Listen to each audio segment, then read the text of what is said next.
So starting off with research, now the first thing that you should do, regardless of what website that you're working on, one of the very first things you need to do is install Google Analytics, because you can't improve what it is that you don't measure. So you need to make sure that you have some detailed stats, and I personally don't think that the web stats that your hosting provider is going to be enough. You really do need to install Google Analytics, because there's a whole lot of things that we're going to want to do in there, things like setting goals and some of the other demographics information that you simply don't get with any of the other services.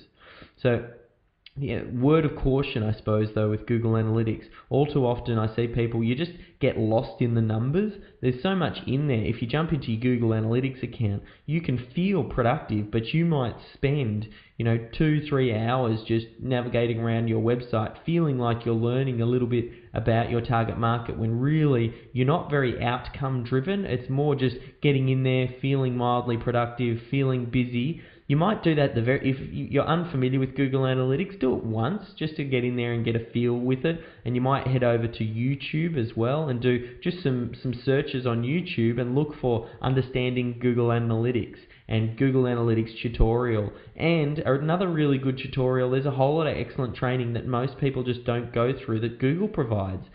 Google's training material is really fantastic, so make sure you spend a little bit of time to understand it. Once you get that basics down though, we want to be very outcome driven, and you want to make sure that you go into Google Analytics with a specific outcome in mind, a specific reason for going in there. So if you're looking to, you're on your research component, your research step, what is it in research that will be important to you? Well, making sure that you understand who the referring keywords are, what the referring keywords are, so you can find out how people are finding you and what's working, so that you can do more of that. So I think the research component, you'll definitely get some insight there from Google Analytics.